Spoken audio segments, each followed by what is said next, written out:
You ever have one of those nights when your brain decides to dunk on your chance at sleep? Yeah.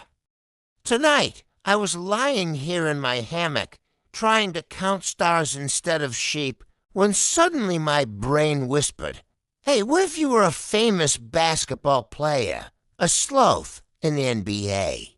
I almost laughed myself awake.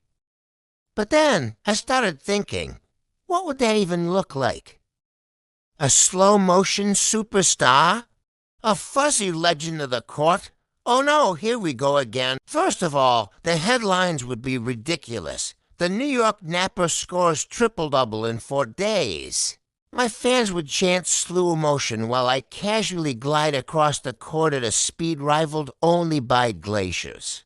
Reporters would ask about my training routine, and I'd tell them the truth, mostly napping, snacking on leaves, and occasionally stretching once every few weeks. The secret, I'd say, is patience. Nobody can steal the ball from a player who hasn't even finished his first dribble yet. But of course, every basketball legend needs a signature move. Mine would be called the sleep dunk. I'd hang from the rim by one claw, yawn dramatically, and let the ball roll in while the crowd goes wild. The commentators would lose their minds. He's still up there. Sponsorships would pour in. I can see it now. A commercial for energy drinks featuring me saying, "Why rush? Greatness takes time." Or maybe a shoe line called the slow step. Sneakers so slow they give you time to think about your life choices before you move an inch. My face would be on cereal boxes, magazine covers, maybe even those giant billboards in Times Square. But the funny part? Every photo shoot would take forever because I blink only once every few minutes.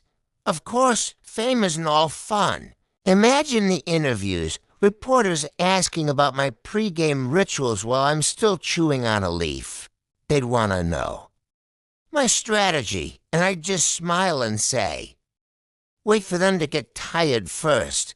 My teammates would love me, though. I'd always be calm, unbothered, the Zen master of the locker room. And whenever someone missed a shot, I'd remind them, "It's okay, we've got all night." Then there'd be the rivalries. I'd face off against the fastest players in the league. And while they sprinted past me 100 times, I'd just be standing there thinking. And maybe, just maybe, when they finally tripped over their own shoelaces, I'd casually stroll up, take the ball, and drop it in.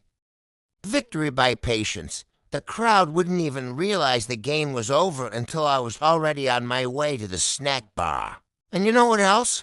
I'd start a movement, slow sports, an entire league for those of us who move at our own pace. Snails would be the referees. Turtles would dominate swimming. No timers. No stress, just slow motion glory. But with fame comes the fans. Oh, the fans. Kids would bring stuffed sloths to games. People would wear pajamas with my jersey number. They'd yell, "Take your time," from the stands every time I touched the ball. And I would. I'd take my sweet, delicious time. I'd wave slowly, maybe too slowly, and by the time my hand was halfway up, the game would already be over. That's dedication. Still, I think the best part would be the message I'd send. That you don't have to be the fastest, strongest, or flashiest to win. You just need your own rhythm, even if it's a very, very slow one. Maybe that's the secret to everything, finding your pace no matter what everyone else is doing. Because when the world's rushing, sometimes the calmest one is the real champion. Now it's 3 a.m., and I'm lying here imagining myself holding the championship trophy in slow motion, the crowd chanting, the confetti falling one piece at a time. And I realize maybe I don't need to be a basketball star to feel like a winner. Maybe just surviving another sleepless night full of weird thoughts counts as victory enough. All right, brain, time out. Let's call it a night.